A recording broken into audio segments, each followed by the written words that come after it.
Mpendwa mtazamaji, napenda kukusalimu katika jina la Yesu Kristo. Mimi ni mchungaji Gabriel Bavuma Christopher, mchungaji wa kanisa la Adventista wa Sabato. Na niko hapa nikiwa na ujumbe mzuri kwa ajili yako. Naamini ya kwamba Bwana atakuwa pamoja nawe na Bwana atakuwa pamoja nami tutakapokuwa pamoja katika neno hili fupi, neno zuri lenye ujumbe unaogusa na kuokoa maisha ya wengi. Karibu sasa tuwe pamoja katika somo la leo linalosema turudi Betheli, turudi madhabahuni. Kitabu tutakachokuwa tunajifunza ni kitabu cha Mwanzo sura ile ya 12 na 13. Na kabla tujaendelea nikualike kwa ajili ya ombi. Tuombe. Baba yetu na Mungu wa mbinguni, asante kwa nafasi uliyotupatia. Asante kwa ajili ya Kwanza TV ambao wamekuwa mbaraka kwa maisha ya wengi. Tunapokwenda kujadili na kujifunza maneno machache kupitia maandiko matakatifu, tunaalika uwepo wako uwe pamoja nasi kuanzia mwanzo hadi mwisho kwa jina la Yesu Kristo. Amen. Tutaanza kwa kusoma kitabu cha Mwanzo sura ile ya 13 na ule mstari wa kwanza, na maandiko yanasema hivi: Abraham akapanda kutoka Misri, yeye na mkwewe na kila alichokuwa nacho, na Lutu pamoja naye, mpaka kusini.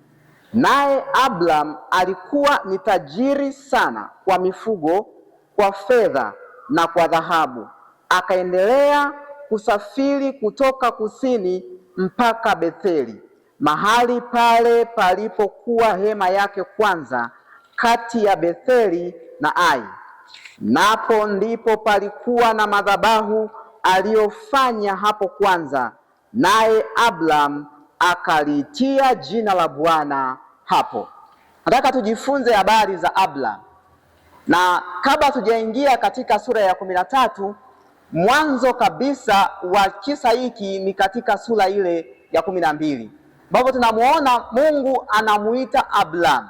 Na Mungu anapomuita Abraham, anamuita Abraham. Abraham anakubali kuitikia. Na Mungu anamwambia, toka wewe katika nchi ya baba yako na jamaa yako, uende paka mahali nitakapo kuonyesha.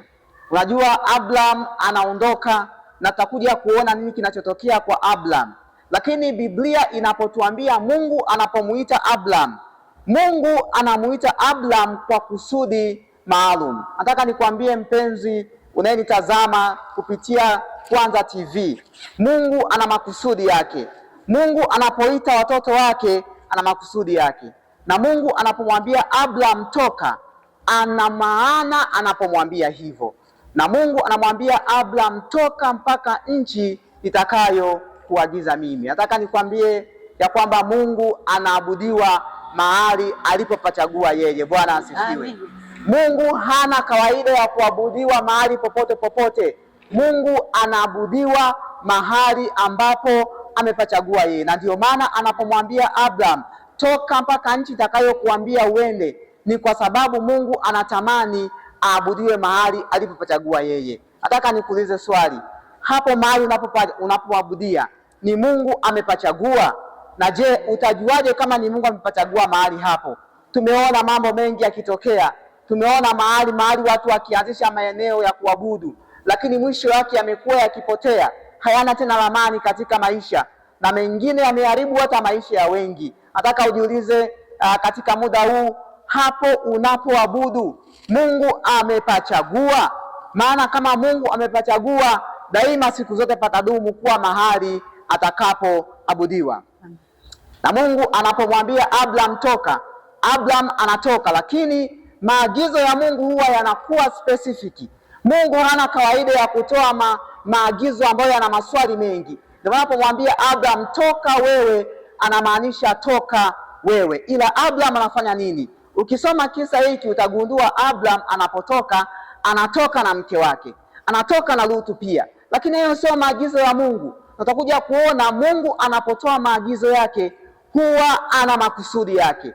Wengi waliotoka bila kufuata maagizo ya Mungu walipata changamoto njiani. Tunamwona hata Abraham, kwa sababu alitoka na mke wake. Kuna wakati Abraham alishawishika kuingia hata kwa ajili binti wa kazi.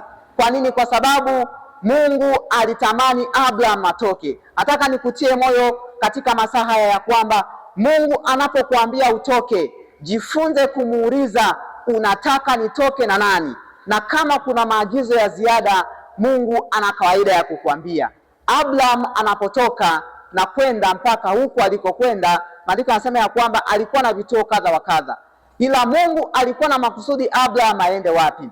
Abraham kituo kinachofika ni alienda mpaka Haran, lakini sio Mungu alipomwagiza kwenda. Tunaona alifika pale akakaa muda mchache kisha akaondoka. Lakini pia Abraham akaenda hadi Misri, lakini siko Mungu alikomwelekeza kwenda. Ndio maana tunamwona Abraham akiwa Misri anadanganya.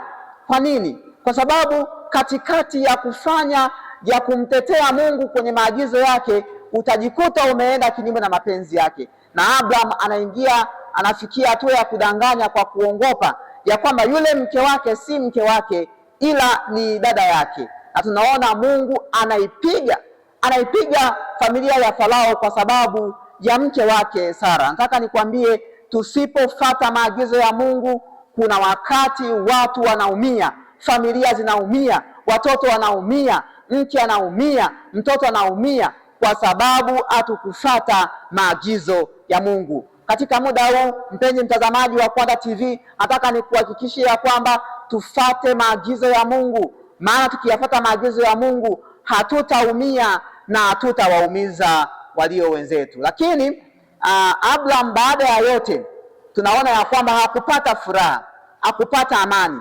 mpaka Mungu alipomtokea tena na kumwambia Abraham, sasa rudi mahali ambapo unapaswa kurudi.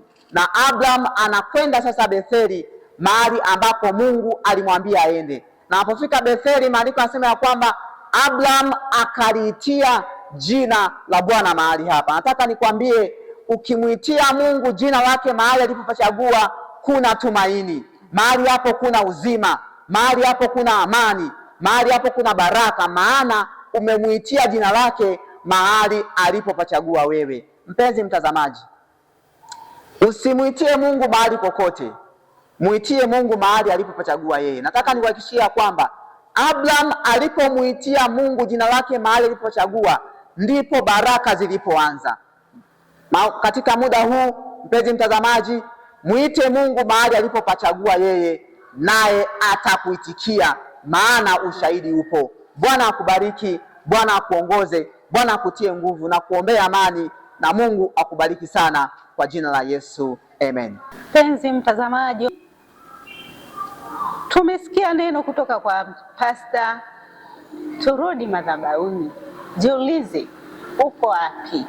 Yawezekana uko mahali ambapo Mungu atakapokuita hauwezi kuitika wala huwezi kupokea baraka. Tafakari kwa makini. Lakini pia Pastor Bavuma, nina swali juu ya hotuba yetu ya leo au mada yetu ya leo. Karibu. Kwa nini turudi madhabahuni? Ni vizuri kurudi madhabahuni kwa sababu Mungu wetu ana kawaida ya kukutana na watu wake mahali sahihi. Unajua, kwenye maisha yetu Mungu anataka kukutana na sisi, ni kweli, lakini tunakutana na yeye wapi? Ni madhabahuni peke yake ndiko ambako tunaweza tukawa na ujasiri wa kutosha kusema ya kwamba mahali hapa Bwana anatusikia na yuko tayari, yuko katikati yetu. Na kwa hiyo madhabahu ni sehemu ambapo Bwana alikuwa anapatikana kwa wakati wingi, wakati wa Agano la Kale, na ndio maana tumesema turudi madhabahuni, mahali hapo ambapo Bwana amepachagua. Neno hili limetoka katika kitabu cha Mwanzo 12 mstari wa 1. Zingatia, ambatana nasi, utabarikiwa. Yawezekana baraka zako zimezuiliwa kwa sababu hauko mahali sahihi. Karibu sana ndugu mtazamaji, Mungu akubariki.